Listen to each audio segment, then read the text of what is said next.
Depuis la nuit des temps, l'humanité a toujours eu peur de ce qu'elle ne comprenait pas. Les ombres, les phénomènes étrangers, les choses qui échappent à la raison. Mais plus l'homme évoluait, plus ces choses semblaient évoluer avec lui. Certaines ont appris à observer, d'autres à comprendre, et certaines ont même commencé à contrôler.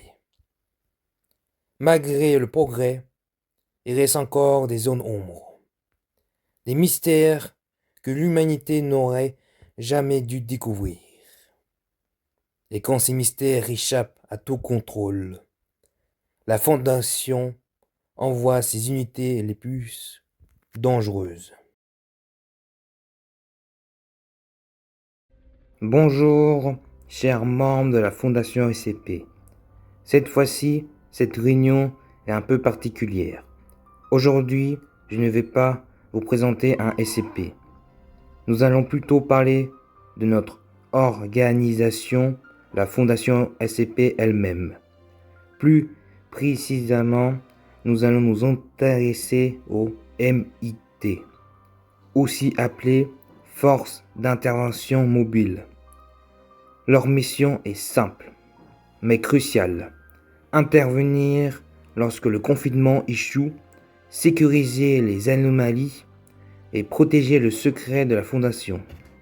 Au sein de la Fondation, ces unités sont organisées en plusieurs groupes spécialisés, chacun ayant un rôle précis selon la menace rencontrée. Aujourd'hui, je vais vous présenter 5 unités MIT parmi les plus importantes. Nous commençons par MIT Alpha-1, la garde rapprochée du Conseil O5. MIT Espilon-11, spécialisé dans les brèches du confinement. MIT Tau-5, une unité composée de soldats quasi immortels. MIT Oméga-7 ou Alpha-9, des unités particulièrement en utilisant des anomalies au service de la Fondation. Et enfin, MIT Nu-7, la force militaire lourde de la Fondation SCP. Mais je ne serai pas seul pour cette présentation. Je serai accompagné d'un collègue déjà présent lors de la réunion concernant SCP-173. Il va maintenant vous présenter plusieurs de ces unités MIT et vous expliquer leur rôle en détail. Chers collègues, je vous laisse la parole. Merci collègues. Je vais maintenant vous présenter plus en détail les unités d'intervention de la Fondation SCP, communiquement appelées les MIT. Comme cela a été mentionné précédemment, les MIT Alpha 1 constituant la garde rapprochée du Conseil O5, leur mission est d'assurer la protection directe des membres les plus importants de la Fondation face aux menaces anormales, mais aussi face aux dangers internes. Il s'agit d'une unité extrêmement restreinte composée de soldats d'élite rigoureux, sélectionnés, entraînés dans le plus grand des secrets, et dispose un accès à des informations classifiées très haut niveau. La présence d'Alpha 1 sur le terrain indique généralement d'une situation critique met en danger la stabilité elle-même de la Fondation. Nous avons ensuite les MIT Epsilon 11, spécialisés dans les gestions des brèches de confinement. Lorsqu'un SCP s'échappe ou un site de confinement subit une défaillance majeure, ce sont ces unités qui sont déployées en priorité. Leur rôle est de sécuriser les lieux, d'évacuer le personnel survivant, de neutraliser les menaces présentes et de procéder au reconfinement des anomalies. Leur rôle est de sécuriser les lieux, d'évacuer le personnel suivant, de neutraliser les menaces présentes et de procéder au reconfinement des anomalies. Les unités sont formées pour intervenir dans des environnements chaotiques, souvent plongés dans l'obscurité, où plusieurs SCP peuvent être actifs simultanément. Epsilon 11 représente souvent la dernière chance de reprendre le contrôle d'un site avant son abandon total. Nous trouvons également les MIT TO5, une unité composée de soldats quasi immortels.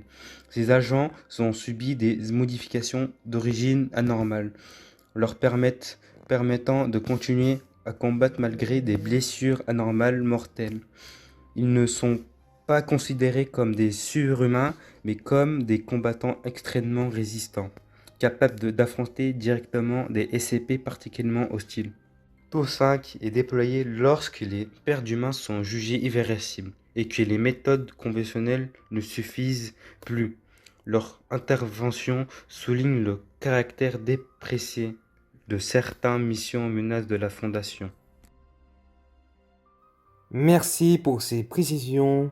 Je vais continuer. Il existe ensuite des unités plus controversées, telles que MIT Oméga-7, puis sa version ultérieure Alpha-9.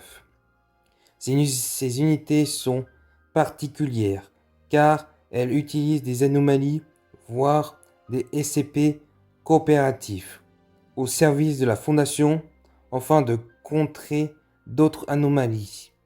Cette stratégie s'est révélée efficace dans un certain cas, mais elle comporte des risques majeurs. Les anomalies utilisées doivent être surveillées en permanence car elles peuvent à tout moment devenir incontrôlables.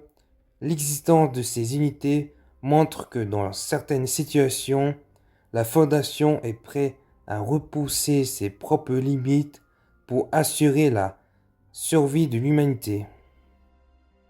Enfin, nous avons les MIT Nu-7, également connus comme la force militaire lourde de la Fondation SCP.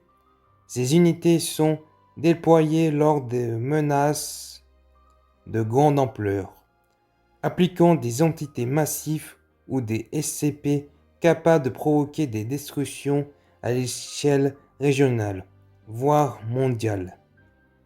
Nu-7 dispose de blindés, d'armes lourdes, de moyens aériens ou d'un soutien logistique considérable. Leur rôle est d'intervenir dans ces scénarios proches de la guerre ouverte, lorsque la puissance de feu devient indispensable pour contenir la menace.